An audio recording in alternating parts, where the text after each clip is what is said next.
ಎಲ್ಲ ದಲಿತ ಪರ ಸಂಘಟನೆಗಳ ಒಕ್ಕೂಟದಿಂದ ಇವತ್ತು ಎಂ ವೆಂಕಟಸ್ವಾಮಿರವರ ನೇತೃತ್ವದಲ್ಲಿ ಹಲವಾರು ರಾಜ್ಯಾಧ್ಯಕ್ಷಗಳಲ್ಲಿ ಆಗಮಿಸಿದೆ. ಅವರಿಗೆಲ್ಲ ಮತ್ತು ಕಾರ್ಯಕರ್ತರಿಗೆ ನಾನು ಮೊದಲನೇದಾಗಿ ಅವರಿಗೆ ಸ್ವಾಗತವನ್ನು ಬಯಸ್ತಿದ್ದೇನೆ.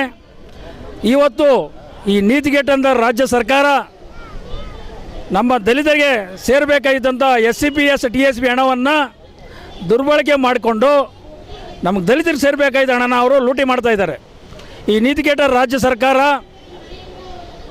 ಇವತ್ತೇನಾದ್ರೂ ಅವ್ರಿಗೆ ಮಾನ ಮರ್ಯಾದೆ ಏನಿದ್ದರೆ ನಮ್ಮ ದುಡ್ಡನ್ನು ನಮಗೆ ಕೊಟ್ಟು ವ್ಯವಸ್ಥಿತವಾಗಿ ಇರಬೇಕಾಗಿತ್ತು.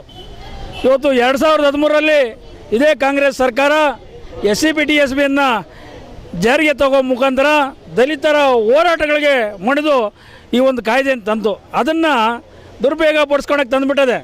ಹೆಸರು ಮಾತ್ರ ದಲಿತರು, ಇನ್ನೆಲ್ಲ ತಿನ್ನೋದೆಲ್ಲ ಈ ರಾಜಕಾರಣಿಗಳೇ. ಈ ನಮ್ಮ ದಲಿತರುಗಳು MLA MP ಇವ್ರಿಗೇನೋ ಮಾನ ಮರ್ಯಾದೆ ಏನಿದ್ದರೆ ಕೂಡಲೇ ರಾಜೀನಾಮೆ ಕೊಟ್ಟು ಈಚೆ ಬರಬೇಕು. ಈ ಅಯೋಗ್ಯರಿಗೆ ಬಾಬಾ ಸಾಹೇಬ್ ಅಂಬೇಡ್ಕರ್ ಅವ್ರ ಚಿಂತನೆಗಳಿರಲಿಲ್ಲ. ಬಾಬಾ ಸಾಹೇಬನ ಚಿಂತನೆಗಳನ್ನು ಅವ್ರು ಅರ್ಥಕೊಂಡು ಬಿಟ್ಟಿದ್ರೆ ನೆಮ್ಮದಿಯಾಗಿ ಅವ್ರು ರಾಜೀನಾಮೆ ಕೊಟ್ಟು ಈಚೆ ಬರ್ತಾಯಿತ್ತು. ಇವತ್ತು ದಲಿತರ ಹೆಸರು ಹೇಳ್ಕೊಂಡು ನೀವು ರಾಜ್ಯ ಆಳ್ತಾ ಇದ್ದೀರಾ, ದಲಿತರನ್ನ ತಗೊಂಡೋಗಿ ಹಡ ಹಾಕ್ಬಿಟ್ಟು ನೀವು ಕೆಲಸ ಮಾಡ್ತಾಯಿದ್ರೆ ನಿಮ್ಗೆ ನಾಚಿಕೆ ಆಗಲ್ವಾ? ಭಾಳ ಬೇಸರ ಆಗ್ತಾಯಿದೆ ನಮಗೆ ಈ ವಿಚಾರದಲ್ಲಿ. ಯಾರೇ ಒಬ್ಬ ಸಮಾಜ ಕಲ್ಯಾಣ ಅಧಿಕಾರಿಗಳಾಗಿದ್ರು ಅಷ್ಟೇ ನಿಮಗೂ ನಾಚಿಕೆ ಆಗಬೇಕು. ಇವತ್ತು ಸಮಾಜ ಕಲ್ಯಾಣ ಇಲಾಖೆಯನ್ನು ಯಾರ್ಯಾರು ಆಡಳಿತ ಮಾಡೋ ಎಲ್ಲರಿಗೂ ನಾಚಿಕೆ ಆಗಬೇಕು. ಇವತ್ತು ಹಿಂದೆ ಮಾದೇವಪ್ಪರು ಇದ್ದರು, ಅದ್ರ ಮುಂದೆ ಹಲವಾರು ಇದ್ದರು. ಇವಾಗ ಬಂದಿರತಕ್ಕಂಥ ನಮ್ಮ ಸಚಿವರಿಗೂ ನಾವು ಹೇಳೋದಷ್ಟೇ, ಹಿಂದೆ ಏನೇನು ನಡೆದೋಗಿರಲಿ ಈಗ ಮುಂದೆ ನಡೆಯೋದನ್ನ ದಯವಿಟ್ಟು ನೀವು ಕಂಟ್ರೋಲ್ ಮಾಡಬೇಕು.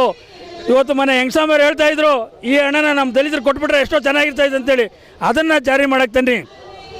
ಇವತ್ತು ನಾವು ಹೋರಾಟ ಮಾಡ್ತೀವಿ, ಇವತ್ತು ವಿಧಾನಸೌಧ ನುಗ್ತೀವಿ ಅಂತೇಳಿ ದಿಗ್ಲು ಬಂದು ಕೂಡಲೇ ನೆನ್ನೆನೇ ಸೆಷನ್ನೇ ಹಿಂದಿಟ್ಟಿದ್ರಿ ಅಂದರೆ ನಮ್ಗೆ ನಾಚಿಕೆ ಆಗ್ತದೆ. ಇವತ್ತು ನಡಿಬೇಕಾಯಿತು. ಈ ಒತ್ತೇ ಜನ ಆಗಿದ್ರೆ ಇವತ್ತು ವಿಧಾನಸೌಧ ನುಗ್ತಾ ಇದ್ವಿ, ಬಿಡ್ತಾ ಇರಲಿಲ್ಲ. ಯಾಕಂದ್ರೆ ಈ ಸಬ್ಜೆಕ್ಟನ್ನು ವ್ಯವಸ್ಥಿತವಾಗಿ ಆಗಬೇಕು, ಎಲ್ಲ ಕೆಲಸಗಳು ಮಾಡಬೇಕಂತೇಳಿ ಇವತ್ತು ನಾವು ನುಗ್ತಾ ಇದ್ವಿ. ಈ ನೀತಿಗೆಟ್ಟ ರಾಜ್ಯ ಸರ್ಕಾರ ಬಂದಾದಮೇಲೆ ನಿನ್ನೆ ರಾಯಚೂರಲ್ಲಿ ನೋಡಬೇಕಾಯ್ತು, ಅಲ್ಲಿ ಬೃಹತ್ ರ್ಯಾಲಿ ಆಯಿತು. ಒಬ್ಬ ಹೆಣ್ಣುಮಕ್ಳ ಮೇಲೇ ರೇಪ್ ಮಾಡ್ತೀರಾ, ಒಬ್ಬನ್ನ ಭೂಮಾನಂದನನ್ನು ಮರ್ಡರ್ ಮಾಡಿಸಾಕ್ತೀರಾ, ಇನ್ನೊಬ್ಬರನ್ನ ಕೊಲೆ ಮಾಡ್ತೀರಾ, ನಿಮಗೆಲ್ಲ ನಾಚಿಕೆಲಾಗಲ್ಲ. ಈ ನಮ್ಮ ರಾಜ್ಯ ಸರ್ಕಾರದಿಂದ ಸಮಾಜ ಕಲ್ಯಾಣ ಸಚಿವರಾಗಿರಲಿ, ಇವತ್ತು ಗೃಹ ಮಂತ್ರಿಗಳಾದಂಥ ಪ್ರಿಯಾಂಕ್ ಖರ್ಗೆ ಅವರು ಅಲ್ಲಿ ಹೋಗೋ ಸ್ಥಳಕ್ಕೆ ಭೇಟಿ ಕೊಟ್ಟಿಲ್ಲ. ಆ ಹೆಣ್ಮಗನ ರೇಪ್ ಮಾಡಿದ್ರೆ ನಿಮ್ಗೆ ನಾಚಿಕೆ ಆಗಲ್ಲೇನ್ರಿ ನಿಮಗೆ? ಹಿಂದೇನಷ್ಟೇ 2019ರಲ್ಲಿ ಮಲ್ಲಿಕಾರ್ಜುನ್ ಖರ್ಗೆ ಅವರು ಹೋಮ್ ಮಿನಿಸ್ಟರ್ ಆಗಿದ್ದ ಸಂದರ್ಭದಲ್ಲಿ ಕಂಬಾಲಪಲ್ಲಿಯಲ್ಲಿ ಅಲ್ಲಿ ಬಲಿದಾನ ಆಯಿತು, 8 ಜನ ಸತ್ತೋದ್ರು. ಅಲ್ಲಿನೂ ಹೋಗಿರಲ್ಲ. ಅಲ್ಲಿ ಯಾರೋ ಸೋನಿಯಾ ಗಾಂಧಿ ಬರಗಂಡನೂ ಖರ್ಗೆ ಅವರು ಹೋಗಿರಲ್ಲ. ಇವತ್ತು 4ನೇ ತಾರೀಕು ಮರ್ಡರ್ ಆಗ್ತದೆ ಭೂಮಾನಂದವನ್ನು, ಅಲ್ಲಿ ಸ್ಪಾಟ್ಗೂ ಹೋಗಿರಲ್ಲ ಯಾರೋ ನಮ್ಮ ಪ್ರಿಯಾಂಕ್ ಖರ್ಗೆ ಅವರು. ಯಾಕಂದರೆ ಡೆಲ್ಲಿಯಲ್ಲಿ ಇವರಿದ್ರು, ಯಾರೋ ನಮ್ಮ ಚೀಫ್ ಮಿನಿಸ್ಟರ್ ಇದ್ದರು, ಅವ್ರು ಬರಗಂಡನ ಇವರು ಹೋಗ್ತಾನೆ ಆಗಲ್ಲ. ನೋಡಿ ಇವ್ರ ತಂದೆ ಮತ್ತು ಮಕ್ಕಳಿದ್ದಾಗೇ ಕೊಲೆಲಾಗ್ತಾಯಿದೆ. ದಯವಿಟ್ಟು ಪ್ರಿಯಾಂಕ ಖರ್ಗೆ ಸಾಹೇಬ್ರೆ ನಿಮ್ಗೊಂದು ಮಾತು ಹೇಳ್ತಾ ಇದ್ದೀವಿ ಹೋರಾಟ ಮೂಲಕ, ದಯವಿಟ್ಟು ಸ್ಪಾಟ್ಗೆ ವಿಸಿಟ್ ಮಾಡಿ ವ್ಯವಸ್ಥಿತ ಆಗಬೇಕು. ನಿಮ್ಮ ನೇತೃತ್ವವಾಗಲಿ ಸೀನಿಯರ್ ಯಾರಿದ್ದಾರೆ ಎಲ್ಲರ ಜೊತೆಯಲ್ಲಿ ಒಂದು ಮೀಟಿಂಗ್ ಮಾಡಿ SCP TSP ಹಣವನ್ನು ದುರುಪಯೋಗ ಆಗ್ದಿರಾ ನಮ್ಮ ದಲಿತರಿಗೆ ಸೇರಬೇಕು ಅಂತಂತೇಳಿ ಹೇಳುತ್ತಾ ಇವತ್ತು ಈ ಕಾರ್ಯಕ್ರಮದಲ್ಲಿ ಎಲ್ಲನೂ ಬಂದಿದ್ದಾರೆ. ನಾವು ಚಂದ್ರಶೇಖರ್ ಬಂದಿದ್ದಾರೆ, ಆಂಜನಪ್ಪರು ಬಂದರೆ, ಹಲವಾರು ಕಾರ್ಯಕರ್ತರು ಬಂದರೆ. ಈ ಕಾರ್ಯಕ್ರಮದ ಮುಖಾಂತರ ಇವತ್ತು ಮನವಿಯನ್ನು ಸಲ್ಲಿಸ್ತೀವಿ. ಇನ್ನು ಅತಿ ಶೀಘ್ರದಲ್ಲೇ ನಮ್ಮ ಒಂದು ಒಕ್ಕೂಟದ ಅಧ್ಯಕ್ಷರಾದಂಥ ಎಂ ವೆಂಕಟಸ್ವಾಮಿಯವರು, N ಮೂರ್ತಿ ಅಣ್ಣವರು ಎಲ್ಲರೂ ಆಗಮಿಸ್ತಾರೆ. ಅವ್ರ ಮುಖಾಂತರ ಒಂದು ಮನವಿ ಕೊಡ್ತೀವಿ. ಒಂದು ವೇಳೆ ಆದರೂ ಇದಕ್ಕೇನೋ ನಾನು ಸ್ಪಂದಿಸಿದ್ದು ಮಾಡ್ದಂತೆ ದಲಿತರ ಹಣ ಎಲ್ಲೆಲ್ಲಿ ಆಗಿರ್ತದೋ ಹೆಣ್ಮಕ್ಳ ಕೈಯಲ್ಲಿ ಪರಕೆ ತಗೊಂಡು ಓಡಿಸಿ ನಿಮ್ಮ ಮೇಲೆ ಅಟ್ರಾಸಿಟಿ ಕೇಸ್ಗಳು ಮಾಡಿಸ್ತೀವಿ. ಪ್ರತಿ ಜಿಲ್ಲೆಗಳಲ್ಲಿ ಮಾಡಿಸ್ತೀವಿ. ಸಮಾಜ ಕಲ್ಯಾಣ ಅಧಿಕಾರಿಗಳು ಯಾವುದೇ ಕಾರಣಕ್ಕೂ ನಮ್ಮ ದುಡ್ಡನ್ನು ಬೇರೆ ಇಲಾಖೆಗೆ ವರ್ಗಾವಣೆ ಮಾಡಬಾರ್ದು. ಇವತ್ತು ಆಂಜನಪ್ಪವ್ರಿಗೂ ಹೇಳ್ತಾ ಇದ್ದೀನಿ, ನೀವು ಅಟ್ರಾಸಿಟಿ ಕಮಿಟಿ ಮೆಂಬರ್ ಆಗಿದ್ದೀರಾ ಆಂಜನಪ್ಪರೇ. ಬೆಂಗಳೂರು ನಗರ ಜಿಲ್ಲೆಯಲ್ಲಿ ಎಷ್ಟು ದುಡ್ಡು ಬರ್ತಂತ ನಿಮ್ಗೆ ಗೊತ್ತಾಗುತ್ತೆ. ನೀವು ಒಬ್ಬ ಅಟ್ರಾಸಿಟಿ ಕಮಿಟಿ ಮೆಂಬರ್ ಆಗಿದ್ದೀರಾ.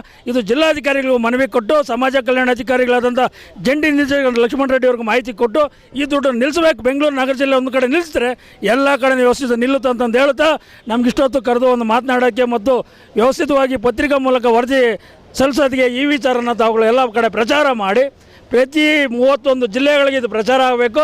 SCP TSP ಹಣ ಅಂದರೆ ಏನು, ದಲಿತರಂದ್ರೆ ಏನು, ಮತ್ತು ಸವರ್ಣೀಯರ ಹಣ ನಾವು ತಿಂತಾ ಇಲ್ಲ. ನಮ್ಗಂತಿರೋದು ಒಂದೇ ಇಲಾಖೆ, ಸಮಾಜ ಕಲ್ಯಾಣ ಇಲಾಖೆ. 39 ಇಲಾಖೆಯಲ್ಲಿ ಲೂಟಿ ಮಾಡ್ತಾ ಇದ್ದೀರಾ. ಇದು ನಮ್ಮ ಭಾರತ ಸರ್ಕಾರ ರದಿರಲಿಲ್ಲ, ರಾಜ್ಯ ಸರ್ಕಾರ ಮಾತ್ರ ಇದೆ.